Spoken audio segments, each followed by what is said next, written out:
सच्चाई यही है कि लोग सच्चाई है भाई, सच्चाई नहीं होता तो जातिगत जनगणना के लिए 500 करोड़ रुपया पानी की तरफ बहाया जा रहा है। वही पैसा शिक्षा में, स्वास्थ्य में तो खर्चा हो। 44 महीने से परेशान है और आज हम अपना आधार कार्ड ले करके आए और तेजस्वी यादव को बताने आए हैं कि हमारी जाति यादव है। और हम लोग अब यादव भी उनसे काफी परेशान हो चुके हैं, क्योंकि हम लोग काफी मेहनत करके हर तरह से हर काम छोड़ करके तेजस्वी यादव की युवा की सरकार बनाने के लिए मेहनत करते थे कि आएंगे। और विधानसभा चुनाव में 2020 के अभ्यर्थी लगातार अपनी मांगों को लेकर सड़कों की खाक छानते हैं। लगातार यह लोग गर्दनी बाग में बैठे हैं, एक बार नहीं लगातार।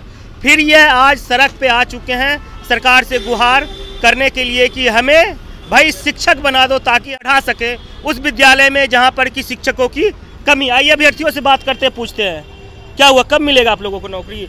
शिक्षा मंत्री तो लगातार बोलते हैं कि भाई रुकिए, थोड़ा सा कर देंगे, नौकरी दे देंगे। अब ये तो सरकार ना बताएगी। हम लोग तो आ रहे हैं, जा रहे हैं, चप्पल घिस गया, समय बीत गया, लोगों का एज निकल रहा है। इतने सारे अभ्यर्थी यहाँ पे मौजूद है, आप घुमा के देख लीजिए। बिहार के हर जिले से लगभग यहाँ पे लोग मौजूद है और ऐसे बार बार हो रहा है। लेकिन अब अभी तक नियमावली नहीं आया। एक बार शिक्षा मंत्री ने ट्वीट करके बोला कि भैया शिक्षा मंत्री ट्वीट किया, उनको तो डांट पड़ गया सीएम साहब से कि आप कैबिनेट का बात बाहर कैसे कर देते हैं, और वैसा बात जिसका कि कैबिनेट में चर्चा ही नहीं हुआ था। तो ये तो उनको ना चाहिए कि झूठी दिलासा क्यों दे रहे हैं, सारे अभ्यर्थियों को धोखे में रखने का काम क्यों कर रहे हैं। ये तो सरकार को चाहिए। क्योंकि अपना ट्वीट पे नहीं ना करना चाहिए था, क्योंकि हम लोग को भी तो आसरा धरा दिए। यानी झूठा है शिक्षा मंत्री, झूठा तो यहीं पे किए हैं। इससे पहले विजय चौधरी भी थे, उनको भी आप लोग झूठा मंत्री बोलते थे। यह भी वही तरीके से है। अभी तक वो झूठे बोलते जा रहे हैं। उनसे पूछा जा रहा है कि सर कब आएगा नियमावली, तो कह रहे हैं कि इस प्रोसेस में है। कितना दिन, तो बोल रहे हैं 23-24 तक आएगा। 23-24 तक तो कब कैंडिडेट कर देना, कहा दे कि महीना में कितना दिन में दे देंगे, साल भर में देंगे, 2 साल में देंगे। हम लोग इंतजार करेंगे। हम लोग रोड पे क्यों आएंगे? हम लोग रोहतास जिला से आए हुए हैं।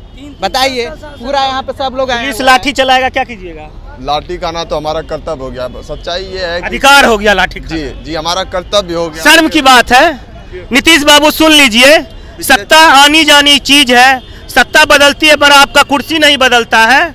अभ्यर्थियों कितना शर्म लगता है कि अब तो आदत हो गया है कि हम लोग लाठी खाएंगे। यानी बिहार में नौकरी लेना है तो भाई धरना बैठिए, यानी कि धरना हो गया, प्री बोल लीजिए, मेंस बोल लीजिए। यानी जब तक आप धरना क्लियर नहीं कीजिएगा बिहार में मजाल है कि आपको नौकरी मिल जाएगा। मेंस के रूप में हम लोग लाठी खाते हैं और बार बार मेंस को कैंसिल कर दिया जाता है, उसके बाद भी लाठी फिर से खाने के लिए हम लोगों को आना पड़ता है। सच्चाई ये है कि बीजेपी सरकार हम लोगों की जवानी खा गई और जो महागठबंधन सरकार है ये हम लोगों का बुढ़ापा खा रही है, सारे अभ्यर्थियों का। ये है, जब बीजेपी की सरकार सत्ता में नहीं रहती है तो अभ्यर्थियों के प्रति इनका पूरा प्रेम दिखने लगता है। ये कहते हैं सदन नहीं चलने देंगे, तो ये नहीं करेंगे, वो नहीं करेंगे। सिर्फ घड़ियाली आंसू बहाते हैं हम लोगों के लिए। बीजेपी वाले मान लीजिए किसी विधायक पे, सदन में एक विधायक पे आरोप लगा था तो वो धरना पर दे दिए थे, सदन से कार्यवाही वॉकआउट कर लिए थे, वॉकआउट करवा रहे थे। तो अगर इतना ही हम लोगों के बीच प्रेम है, अब शिक्षक अभ्यर्थियों से इतना ही प्रेम है, तो बीजेपी वाले भी ना किसी दिन धरना हम लोगों बहुत अच्छा बात बोले। जब आप सत्ता में बदल जाते हैं, जो तेजस्वी यादव पहले करते थे जब वो नेता प्रतिपक्ष थे, इनके लिए जान देने के लिए तैयार थे और पहली कलम से नौकरी भी देने के लिए तैयार थे। जब सत्ता में आ गए तो वही बात हो गई कि वो हमें पता है, वो बोली थी पहली कैबिनेट की बैठक होगी तो हम आप लोगों को 10 लाख युवाओं को रोजगार देंगे। एक भी नहीं मिला है हम लोग को, एक भी नहीं मिला है। तेजस्वी यादव से पूछा जा रहा है तो वो भी अपना जुमलाबाजी। अच्छा, नीतीश कुमार जी गांधी मैदान में बांट रहे थे ज्वाइनिंग लेटर, वो किस चीज का बांट रहे थे ज्वाइनिंग लेटर? पहले से ज्वाइन अभ्यर्थी थे, नया नहीं, उसको भी ठगवे किया है। उसको ठगा नहीं, वो पहले से ही ज्वाइन किए हुए थे। बिहार की जनता को तो ठग रहे हैं कि हम नया ज्वाइनिंग दे रहे हैं, पर ऐसे लोगों को ज्वाइनिंग करवा रहे हैं जो पहले से मंथली भी उठा लिए हैं। तेजस्वी यादव ने कहा था कि 10 लाख रोजगार देंगे और उसके बाद नीतीश कुमार जी ने कहा था कि हम 10 लाख नहीं 20 लाख रोजगार कर देंगे। उसी का डेटा पूरा किया जा रहा है। जिनके पास ऑलरेडी रोजगार है उनको फिर से रोजगार दिया जा रहा है। तो हम लोग यहाँ से आज हजारों अभ्यर्थी के साथ अल्टीमेटम देने आए हैं तेजस्वी यादव को कि अगर हम लोगों का की लाइफ जिंदगी तो बर्बाद हो ही रही है और अगर कुछ दिन में विज्ञप्ति नहीं आती है तो जिस तरह से हम लोग 44 महीने से सीटेट बीटेट पास करके बेरोजगार हैं, उसी तरह तेजस्वी यादव को भी हम लोग विधानसभा चुनाव में बेरोजगार कर। देख लीजिए, अभी हम बुद्धा स्मृति पार्क है, सामने देख लीजिए पटना स्टेशन है और यहाँ बुद्धा स्मृति पार्क है। थोड़ा सा दिखाइएगा, यहाँ पे हजारों हजार की संख्या में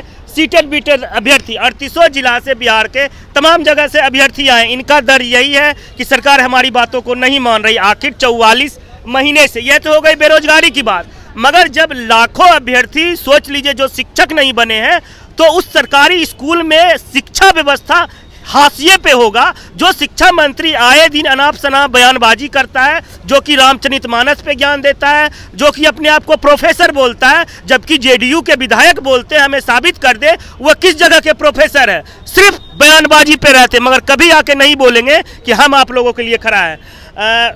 शिक्षा व्यवस्था का स्थिति क्या है स्कूल में? इस समय तो इतना शिक्षा व्यवस्था गिरा हुआ कि कहीं नहीं सकते हैं। इसका कारण? इसका कारण अभी शिक्षा मंत्री है। शिक्षा मंत्री, जैसा कि अभ्यर्थियों का आपने सुना, ये तो अब सिलेबस बन गया है, तो सिलेबस की परीक्षा आप जैसे भी लीजिएगा हम देने के लिए तैयार है। क्या बोलना चाहिए? भैया एक चीज और कहना चाहेंगे कि बिहार में जाति व्यक्ति के छाती पर चढ़कर बोलती है। सच्चाई यही है कि लोग, सच्चाई है भाई, सच्चाई नहीं होता तो जातिगत जनगणना के लिए 500 करोड़ रुपया पानी की तरफ बहाया जा रहा है। वही पैसा शिक्षा में, स्वास्थ्य में तो खर्चा हो सकता था। हाँ, यही बात है कि जाति व्यक्ति के छाती पर चढ़कर बिहार में बोल रही है। और नेताओं को भी, तेजस्वी यादव को भी और बाकी नेताओं को भी लगता है कि हमारी जाति के लोग हैं तो हमको वोट करेंगे, और अंततः होता भी यही है। तो आज हम लोगों ने पिछले 44 महीने से परेशान है, और आज हम अपना आधार कार्ड ले करके आए हैं और तेजस्वी यादव को बताने आए हैं कि हमारी जाति यादव है। और हम लोग अब यादव भी उनसे काफ़ी परेशान हो चुके हैं, क्योंकि हम लोग काफ़ी मेहनत करके, हर तरह से हर काम छोड़ करके तेजस्वी यादव की युवा की सरकार बनाने के लिए मेहनत करते थे कि आएंगे। और विधानसभा चुनाव में 2020 के बिहार में कहावत चलता ही नहीं है, जाति न पूछो साधु की, पूछ लीजिए ज्ञान। मगर यहाँ पे आपको ज्ञान से मतलब नहीं है, आपको जातिवाद से मतलब है, मगर आप यादव होते हुए भी आप उसका शिकार हो गए। जी, यही सच्चाई यही है। और इस बार हम लोग जाति के नाम पर नहीं, हम लोग रोजगार के नाम पर वोट कर देंगे। और लेकिन ये बिहार की विडंबना देखिए कि रोजगार के नाम पर भी किसको वोट कराएं, वही बीजेपी कुछ नया खोज रहे हैं। कुछ नया ही खोजना होगा, क्योंकि जो भी सत्ता में आते हैं सिर्फ सत्ता बदलता है, रवैया नहीं बदलता है। इसलिए हम लोग परेशान होकर, बहुत अच्छा शब्द को प्रयोग इन्होंने किया है कि सत्ता बदल जाता है पर सरकारी रवैया नहीं बदलता है, कि हम थेथर हैं, हम थेथर ही रहेंगे, हम सुधरने वाले नहीं है। मगर अभ्यर्थियों का भी दृढ़ संकल्प है, हम लोग नौकरी लेकर ही रहेंगे, चाहे आप एड़ी और चोटी क्यों नहीं लगा लीजिए। धन्यवाद।